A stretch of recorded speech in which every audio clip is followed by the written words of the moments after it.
ಏನು ಸಹ ಕೈ ಕೊಟ್ಟೋಗ್ಬಿಟ್ಟು ಬರಗಾಲ ಬಂದಾಯಿತು. ಇಷ್ಟೊತ್ತಿಗೆ ನೀರು ಬಿಡಬೇಕಾಯ್ತು, ಬಿಟ್ಟೇ ಇಲ್ಲ. ರೈತರು ಬರಗಾಲದಿಂದ ಬೇಸತ್ತು. ಏನು ಮಾಡೋದು, ಮಳೆಗಾಲ ಆಗುತ್ತೆ ಏನೂ ಗೊತ್ತಿಲ್ಲ, ನೀರಂತೂ ಬಿಟ್ಟಿಲ್ಲ. ಮಹಾರಾಷ್ಟ್ರ ಹತ್ರಲ್ಲ ಸಹ, ಮಹಾರಾಷ್ಟ್ರಕ್ಕೆ ನೀರು ಇಳಿದ ಮಳೆ ಇರಬೇಕು.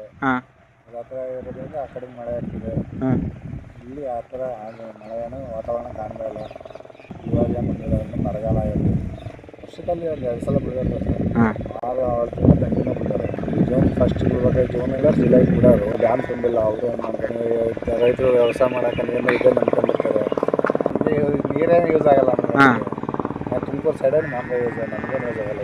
ಇದು ಇದಾಗಲ್ಲ, ಕೆರೆಗೆ ಮಾತ್ರ ಯೂಸ್ ಆಗುತ್ತೆ ಅಷ್ಟೇ. ಕೆರೆ ಒಂದು ಜಾನುವಾರಿಗೆಲ್ಲ ಕೆರೆಗಳಿವೆ ಇಲ್ಲ ಸರ್. ಇನ್ನು ತುಂಬ ಜಾನುವಾರುಗಳೇ ತೊಂದರೆ ಇದೆ.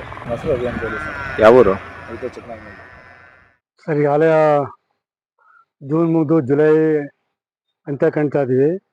ಇದುವರೆಗೂ ಸಹ ಯಾರಿನ್ನೂ ಉಳುಮೆನೇ ಮಾಡಿಲ್ಲ ಸರ್. ಇತ್ತೀಚೆಗೆ ಮಳೆ ತೀವ್ರ ಕೊರತೆ ಉಂಟಾಗಿದೆ. ಯಾವ ರೀತಿ ಅನ್ನೋದು ನಮಗೆ ಗೊತ್ತಾಗ್ತಿಲ್ಲ ಸರ್.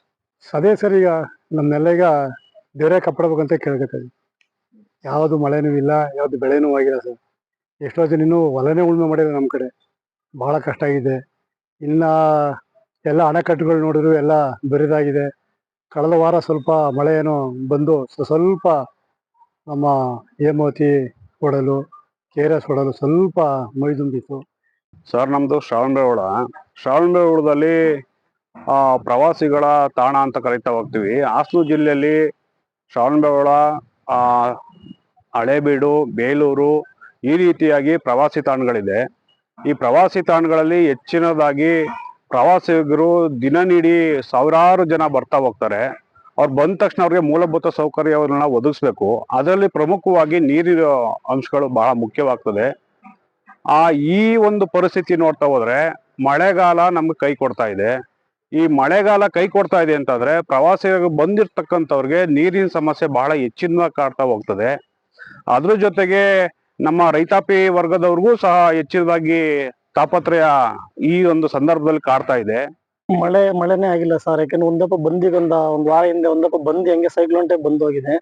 ಸಿಕ್ಕಾಬಟ್ಟೆ ಅಂದ್ರೆ ಈಗ ತೀರ ಎಲ್ಲಾ ಕಡೆ ಹಿಂಗೆ ಏನು ಕೆರೆ ಕಟ್ಟೆ ಹಿಂಗ ನೀರೆಲ್ಲ ಒಂದ್ ಸ್ವಲ್ಪ ಚಾನಲ್ ಎಲ್ಲ ಹೇಮಾವತಿ ಬಿಟ್ರೆ, ಈಗ ಏನಾಗಿದೆ ಅಂದ್ರೆ ಹೇಮಾವತಿ ಡ್ಯಾಮೇ ಬತ್ತು ಹೋಗ್ತಾ ಇದೆ. ಈಗ ನಮ್ಮ ಚನ್ನರಾಯಪಟ್ಟಣ ತಾಲೂಕು ಅಂದ್ರೆ ಏನಾಗಿದೆ ಅಂದ್ರೆ ಈಗ ಶ್ರವಣಬೆಳಗೊಳ ಹೋಬಳಿಗೂ ಅಕ್ಕಪಕ್ಕ ಕೆರೆಗೆ ಹೋದು ತುಂಬೋದು. ತೀರಾ ಅಂದ್ರೆ ಈಗ ಮೋಡ ಬಿತ್ತನೆ ಮಾಡೋರು ಹಾವೇರಿ ಸೈಡ್ ಎಲ್ಲ ಅದಾರ ಇಲ್ಲಿ ನಮಗೆ ಮಾಡಿರ ಸರ್ಕಾರದ ಏನಾರ ಮಾಡಿದ್ರೆ ನಮ್ಮ ತಾಲೂಕಿಗೆ ನಮ್ಮ ಜಿಲ್ಲೆ ಆದಂತ ಎಲ್ಲರಿಗೂ ಸ್ವಲ್ಪ ತುಂಬಾ ಅನುಕೂಲ. ಜಾನುವಾರುಗಳಿಗೆ ಸಿಕ್ಕಾಪಟ್ಟೆ ತೊಂದರೆ. ಪ್ರಾಣಿ ಪಕ್ಷಿಗಳಿಗೆ ಕುಡಿಯಕ್ಕೆ ನೀರಿಲ್ಲ. ಈಗ ಹಸು ಕರುಗಳಿಗೆ ಇನ್ನ ಮೇವು ಸಪ್ಲೈ ಆಗಲ್ಲ. ಮತ್ತೆ ಜನಕ್ಕೂ ಇನ್ನ ಸೌರಡಿ ಎಲ್ಲ ಬಾವಿಗೆ ವರ್ಷ ಎಲ್ಲ ನಿಂತು ಹೋಗಿದ್ದಾರೆ.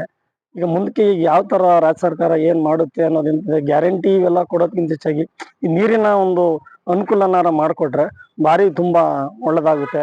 ಕಳೆದ 10 ವರ್ಷದಿಂದ ಯಾವುದು ಕೂಡ ಈ ವರ್ಷದ ಒಂದು ಬರಗಾಲ ನೋಡಿರಲಿಲ್ಲ. ಈ ಸಂದರ್ಭದಲ್ಲಿ ಎಲ್ಲ ರೈತರು ಕೂಡ ಬಹಳಷ್ಟು ಅನಾನುಕೂಲ ಆಗಿದೆ.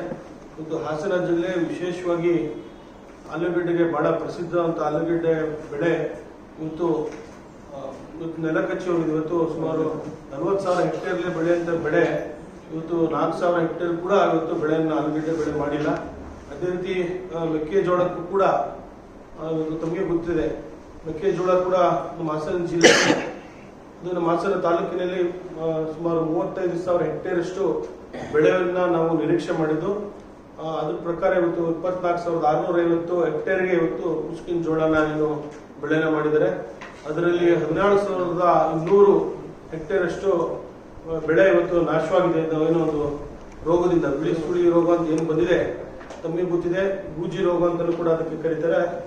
ಈ ಒಂದು ರೋಗಕ್ಕೆ ತುತ್ತಾಗಿ ಸಂಪೂರ್ಣವಾಗಿ ಏನು ಬೆಳೆನೇ ಬರ್ತಾ ಇಲ್ಲ. ಅದನ್ನ ಜಾನುವಾರುಗಳ ಕೂಡ ಬರಬಾರ್ದು ಅಂತ ಏನು ಈಗಾಗಲೇ ಮಾಹಿತಿಯನ್ನ ಎಲ್ಲ ಅಧಿಕಾರಿ ವರ್ಗದವರು ಕೊಟ್ಟಿದ್ದಾರೆ. ಬಿಟ್ಟಿಲ್ಲ, ಇನ್ನೂ ನೀರಿಲ್ಲ ಅಂತ. ಆಲೆ ಒಂದು 15 ದಿವಸ ಆಯ್ತು ಮಳೆ. ಸ್ವಾಲೆ ನಮಗೆ ಮಳೆ ಎಲ್ಲ ಈ ಸಲ ತೋಟಕ್ಕೆಲ್ಲ ಈ ಸಲ ಏನು ಹಾಕಿಲ್ಲ, ಮಳೆನೇ ಏನು ಸೊಸೈಟಿ ಬರ್ತವೆ ಅಷ್ಟೇ. ಎಲ್ಲ ಈ ಸಲ ನಾಲೆಲ್ಲಿ ನೀರು ಬಿಟ್ಟಿದ್ವಲ್ಲ ಬೆಳೆಯೋಕ್ಕೆ. ನಮಗೆ ಮಳೆನೇ ಹೋಯ್ನಿಲ್ಲ ಈ ಸಲ. ಎಲ್ಲ ಕಡೆ ಕೂಡಿ ಸ್ವಲ್ಪ ನಮಗೆ ಮಳೆನೇ ಇಲ್ಲ. ರಾಗಿ ಬೆಳಿತೀವಿ, ರಾಗಿ ಇರ್ತವೆ ಊಟಕ್ಕೆ, ಸೊಸೈಟಿ ಅಕ್ಕಿ ಕೊಡ್ತಾರೆ. ಅದೇ ಆಗೋದು. ನೀರಿಲ್ಲ ಅಂದ್ರೆ ಏನ್ ಮಾಡಕ್, ದನ ಕರುಗಳು ಮೇವು ನಮ್ದೇನೋ ಹೆಂಗ ಆಗುತ್ತೆ. ದನ ಕರುಗಳು ಮೇವು ಕಷ್ಟ. ನಮ್ಮ 3-4 ಎಮ್ಮೆ ಇದಾವೆ. ಅವಕ್ಕೆಲ್ಲ ಹುಲ್ಲು ಅಷ್ಟೇ ಹುಲ್ಲಿರೋದು, ಒಂದು ಮೆದೆ ಹುಲ್ಲಲ್ಲಿ ಅಷ್ಟೇ ಹುಲ್ಲಿದೆ. 10,000 15,000 ಬೇಕಾಗುತ್ತೆ. ಹ್ಞೂ ಹ್ಞೂ ಇಷ್ಟು ಹೊರಗೆ ಲೆಕ್ಕ ಅಂದ್ರೆ 250 ರೂಪಾಯಿ ಒಂದುವರೆಗೆ.